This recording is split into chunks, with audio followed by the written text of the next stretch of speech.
Bienvenue une fois de plus à vous, chers abonnés. Et déjà, permettez-moi de vous souhaiter une bonne année 2026. Alors, nous allons revenir sur notre programme. Nous avons dit que l'univers est en ordre. Ça paraît surprenant, je ne vais pas revenir dessus, mais je vais vous rappeler les grandes lignes. Alors d'abord, il faut savoir que la science est paradoxale. La science nous surprend toujours. Donc, acceptez d'être surpris que du point de vue macroscopique, l'univers est en ordre. Alors, et pourquoi? Pour rappel, nous avons dit que l'univers est un système thermodynamique. Alors, un système thermodynamique a deux niveaux. Il y a ce qu'on appelle le macro-état.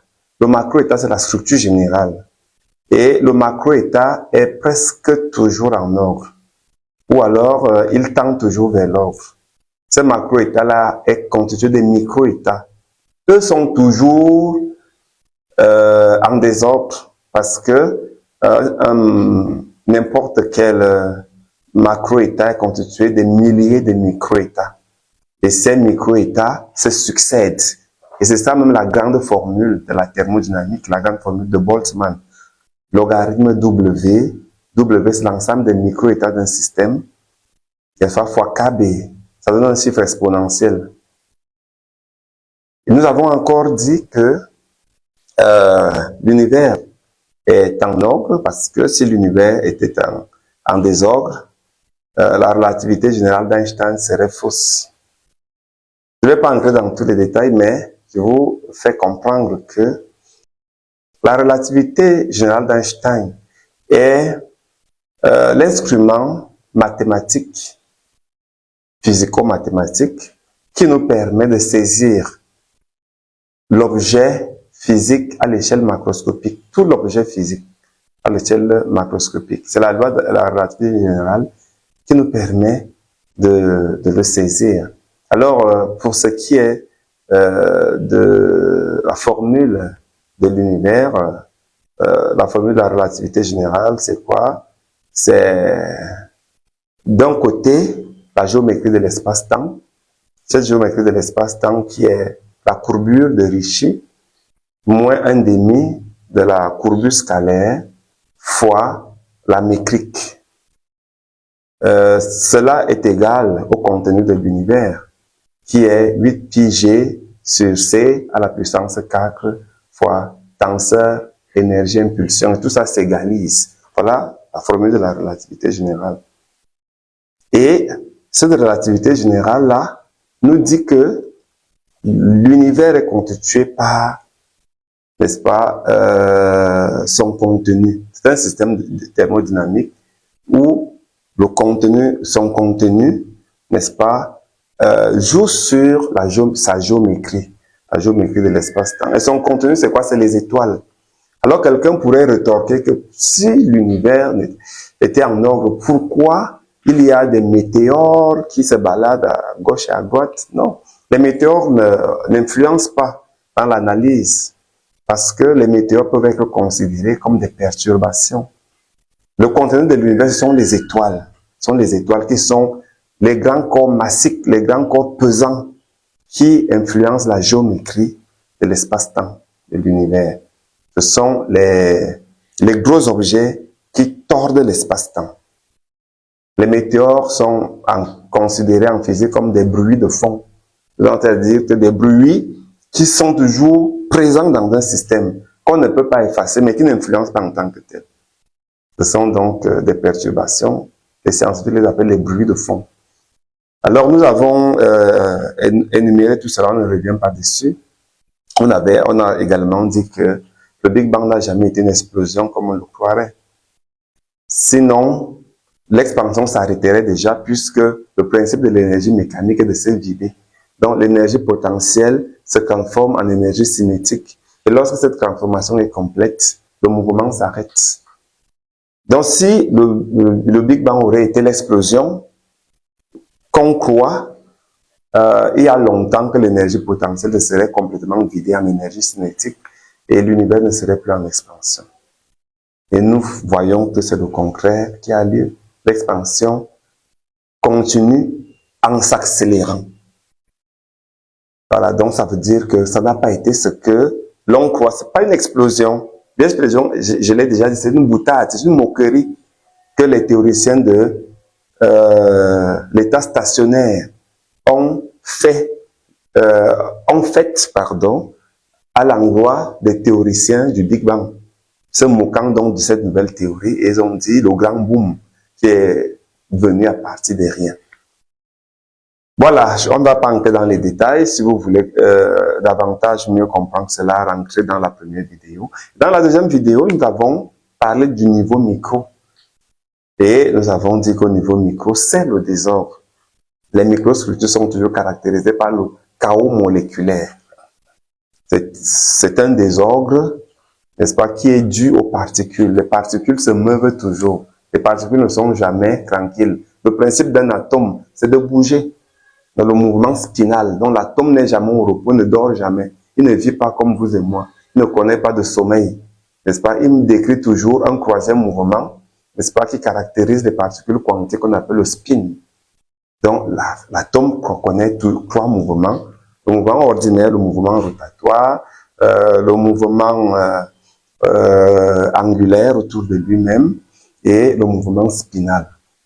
Ça fait donc de ce côté-là, il n'y a jamais de repos et les particules sont toujours dans un état de chaos moléculaire, donc toujours en train de se heurter. Nous avons parlé du jet d'énergie, n'est-ce pas, qui ne permet donc pas à l'échelle microscopique d'avoir l'ordre, d'avoir le calme, d'avoir ce qu'on appelle le stand-still.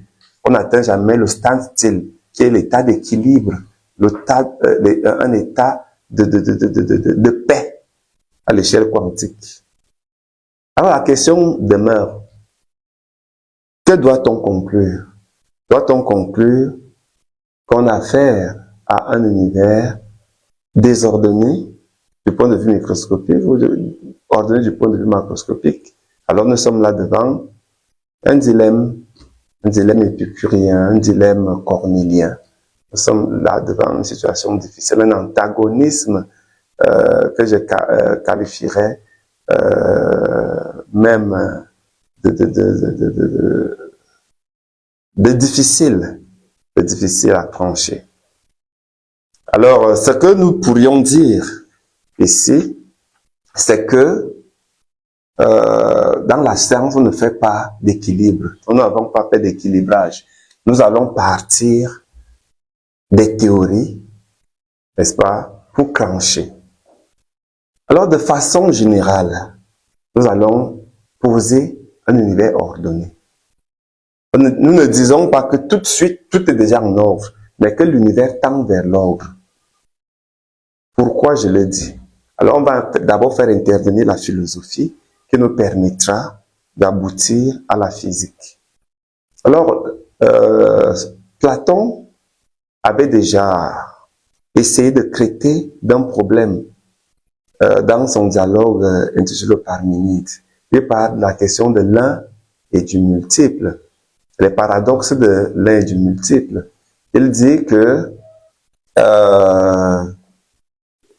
l'un, n'est-ce pas, tend vers le multiple. Si l'un existe, ça veut dire que le multiple existe aussi, dit Platon. Et il nous dit encore que l'un, c'est la réalité et le multiple, ce sont les apparences. Ça, c'est le premier paradoxe. Et le deuxième paradoxe, c'est que si l'un n'existe pas, il existe. Donc, si nous voyons donc un univers qui, dans son ensemble, ne forme pas un, n'est-ce pas? Ça veut dire que cet univers, en fait, forme un. Donc, si l'un n'existe pas, il existe, puisqu'on en parle. Ça, c'est le deuxième paradoxe. Alors, un des disciples de Platon, les néoplatoniciens, nommé Plotin, va se saisir de ce problème-là. Il va le traiter autrement. Il va poser l'un comme, n'est-ce pas, l'être suprême. De lui découlent tous les autres êtres qui lui sont inférieurs, entre autres le multiple. Et entre l'un et le multiple, il y a des problèmes de procession. Ça veut dire que l'un, n'est-ce pas, se dissout dans le multiple Et il y a un problème de retour du multiple vers l'un. Donc ça veut dire que tout le multiple, toute la diversité, toute la pluralité tend vers une seule chose, vers l'un. Alors, en physique, qu'est-ce que nous pouvons tirer de cette vision philosophique du monde? En physique, il y a eu un problème posé par une découverte, disons d'abord ça comme ça, une découverte faite par un monsieur, on l'appelait Heike Kamerlingh-Onnes. Alors qu'est-ce qu'il a découvert? Il a découvert les états critiques de la matière. Chaque matière a ce qu'on appelle son seuil critique ou son état critique. Et quand on atteint cet état critique, la matière devient un superconducteur de courant et peut également créer des situations de super-lévitation, de supralévitation. Alors, quand il a découvert cela, les gens ne comprenaient pas ce qui pouvait expliquer ce phénomène-là. C'est-à-dire que le courant électrique pouvait circuler sans se perdre et que, n'est-ce pas, la matière pouvait faire léviter l'aimant. On appelle encore ça la lévitation magnétique. La lévitation magnétique. Qu'est-ce qui fait que n'importe quelle matière, dès que vous la refroidissez et qu'elle atteint un niveau de refroidissement très extrême, cette matière-là fait flotter l'aimant. Qu'est-ce qui explique cela? Alors, les scientifiques sont mis au travail.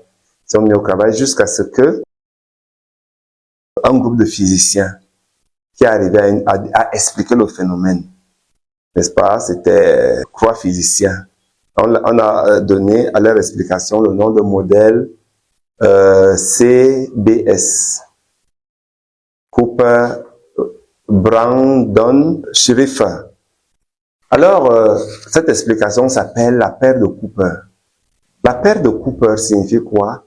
Quand la matière se refroidit jusqu'à son seuil critique de température très extrême, c'est-à-dire des centaines de degrés en deçà de zéro, n'est-ce pas? La plupart des matériaux, n'est-ce pas, atteignent leur seuil critique en deçà de moins 200 degrés Celsius. Des températures inimaginables qu'on ne peut atteindre qu'en laboratoire. Pas 0 degré, c'est moins 200 degrés Celsius. À partir de là, les électrons se mettent 2 par 2, ce qu'on appelle la paire de Cooper, et ferment tout espace qui puisse exister, de façon à ce que même le vide n'est plus vide. Le vide, il est apparemment vide avec nos yeux, mais en fait, ce vide-là ne laisse rien passer. Même pas l'air, même pas le magnétisme, même pas le matériau le plus petit qui puisse exister. Tout se fige. Donc le vide se fige. Ce qui montre que le vide n'est même pas vide. C'est-à-dire que le vide se fige. Et si le vide se fige et ne laisse plus rien passer, qu'est-ce que ça signifie? Ça signifie simplement que la matière, avec tout son vide, ne forme plus qu'un. Donc, dans un système, si on atteint ce niveau critique de refroidissement, tout le système devient un, avec toutes les particules qu'elle contient. Il n'y a plus de vide. Le vide se met en communication avec tous les autres éléments et rien ne peut plus traverser ce système-là. Alors, ce système-là est possiblement atteint quand l'univers tend vers le zéro absolu, donc moins 273,15 degrés. Ça, c'est la température infinie en matière de froid. On ne l'a jamais atteint. C'est une température inatteignable. On s'en approche, mais on n'a jamais atteint cela. À partir donc de là, n'est-ce pas, en fait, tout le multiple ne devient qu'un. Vous comprenez à quel niveau le problème de l'un et du multiple intervient. Tout le multiple ne devient qu'un. Et au constat, l'univers est en train de tendre vers une pareille température. L'univers, la température de l'univers actuel est pratiquement à moins 270 degrés. Moins 270 et poussière. Donc, ça veut dire que l'univers est presque à 2% du zéro absolu. Et lorsqu'elle atteindra le zéro absolu, n'est-ce pas, l'univers, n'est-ce pas, l'ensemble de l'univers ne formera plus qu'un. Puisque même le vide de l'univers se figerait et tout l'ensemble, toute la macrostructure, tout le système sera une seule configuration, ne formera qu'une seule configuration. Cette configuration, on l'appelle un condensat. Voilà. Alors, quand je parle du condensat, le condensat, en fait, c'est quoi? C'est le quatrième état de la matière. On nous a le cinquième état de la matière, je peux dire. Parce qu'on nous a toujours dit que la matière a trois états. L'état liquide, l'état solide, l'état gazeux, ce qui est faux. La matière est constituée de quatre états.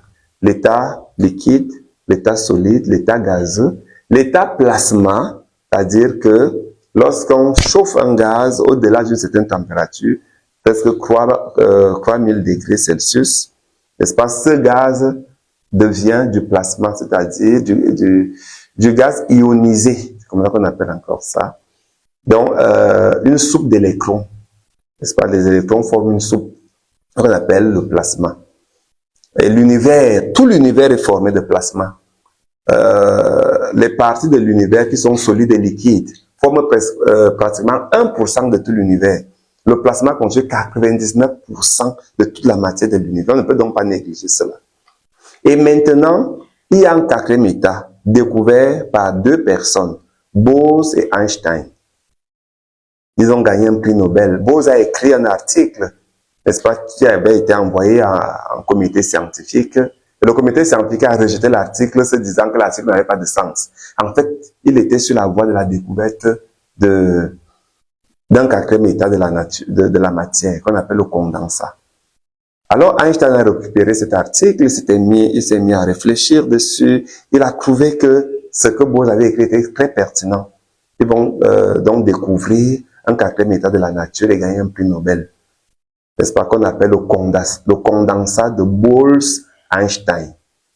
Alors, le condensat de Bose-Einstein s'obtient donc lorsque la température, n'est-ce pas, refroidit jusqu'à son seuil critique. Alors, si toute la température, l'univers refroidit jusqu'à son état critique, l'univers va donc atteindre une seule configuration qu'on appelle en physique un condensat. Le condensat de Bose-Einstein à l'état global ou général de l'univers. Alors, ça fait donc ceci. La nouvelle formule de l'entropie de l'univers s'écrira comme ceci. Parce que ça, c'est la première formule qu'avait esquissé Boltzmann et qui est généralement présentée comme la formule de la thermodynamique. Variation d'entropie est égale à logarithme W fois KB. J'ai mis fois là pour dire que cette formule ne marche pas pour ce qui est de l'univers. Donc on a vu que Boltzmann avait eu tort de penser que l'univers ancrait plutôt dans cet algorithme. Là, c'est l'ensemble des configurations de l'univers W. Et KB, c'est la constante de Boltzmann. Et si on considère cela, l'entropie de l'univers est exponentielle et l'univers en désordre. Ce qui concrétiserait tout ce que nous venons de dire. Par contre, si on adopte la deuxième formule, c'est-à-dire que celle-ci, c'est la formule de Max Planck que j'ai découvert dans les lectures. Et Max Planck avait déjà proposé cela avant Boltzmann. Mais Boltzmann n'a peut-être pas compris Max Planck. Elle dit quoi? Elle commence comme la formule de Boltzmann, logarithme W, l'ensemble de toutes les configurations de l'univers. Presque 10 à la puissance 80 atomes. C'est un nombre exponentiel. Fois KB, un nombre très très élevé. Et maintenant, tout ça, plus entropie zéro. L'entropie zéro, c'est la situation critique en matière de froid. C'est-à-dire que si l'univers atteint sa température critique, qui est donc, à ce niveau-là, on aura une entropie zéro. Donc, c'est-à-dire que l'univers s'immobiliserait. Il n'y aurait plus de mouvement parce que la température sera tellement froide. Et on atteindra donc le 0 Kelvin. Et cette formule, c'est une formule qui s'applique uniquement dans les températures froides. La température de max, on appelle encore ça le troisième principe de thermodynamique, qui nous dit que dans les températures froides, n'est-ce pas, le système, au lieu de se mettre dans une situation de désordre, se met dans une situation d'ordre. On vous a dit comment on appelle ça. Il a prévu, appelé ça l'auto-assemblage ou l'auto-organisation. Donc la matière s'auto-organise. Elle s'auto-organise tellement que toutes ces parties ne forment qu'un. Donc le WC dans le logarithme W devient 1. Ça fait donc logarithme 1 égale 0 fois KB. Donc n'importe quel chiffre multiplié par 0 égale 0. Plus entropie 0. L'entropie 0, c'est l'entropie, n'est-ce pas, au 0 absolu. Vous voyez que l'équation s'équilibre, n'est-ce pas? Et c'est dans cette formule qu'entre donc l'entropie de l'univers. L'entropie, c'est la mesure du désordre.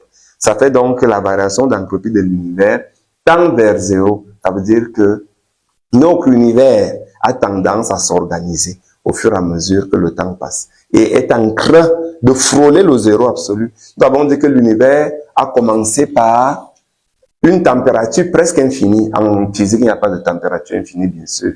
Température infinie, c'est un langage mathématique. En physique, on mesure toujours la température.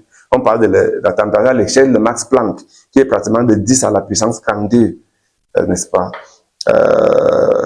Donc l'univers a commencé par une température très très élevée à l'échelle de Planck. Et maintenant, l'univers est pratiquement à moins 2% du 0 absolu, c'est-à-dire moins 273 degrés Celsius. Ce qui montre que sa température chute. Et si sa température chute, ça veut dire que c'est cette formule qui convient à l'univers, qu'on applique dans les températures froides. Et cette formule nous montre que un pareil système qui entre dans ce logarithme est en train de s'ordonner, en train de s'auto-organiser, de s'auto-assembler. Voilà, donc en définitive, nous pourrions donc dire que l'univers, même s'il n'est pas encore complètement en ordre, tend progressivement vers l'ordre, n'est-ce pas? Et nous permet de croire que c'est un système où ce n'est pas le désordre qui règne, mais c'est l'ordre qui règne. Alors nous vous remercions et nous vous annonçons le prochain sous-programme. Nous allons parler de Galilée. Nous allons montrer les erreurs qui ont été faites sur Galilée à l'époque. Les erreurs que Galilée lui-même a faites à l'époque et qui ont fait qu'il mérite la condamnation. Parce qu'on a toujours dit que l'Église a eu tort de condamner Galilée, la communauté scientifique a eu tort de condamner Galilée. Donc nous allons vous montrer que Galilée, n'est-ce pas, a commis une erreur scientifique. Peut-être qu'il était en avance sur son temps, mais il a commis une erreur grave. Alors la prochaine vidéo va porter sur le procès de Galilée et ce que Galilée n'a pas pu démontrer, alors qu'il avait peut-être raison et qui a fait qu'il soit condamné à juste titre. Voilà, chers abonnés, je vous rappelle que ceux qui ne sont pas encore abonnés sur cette page sont invités à à s'abonner d'abord, activer la cloche de notification et à laisser leurs avis en commentaire pour la relance du débat et l'animation du débat. Merci.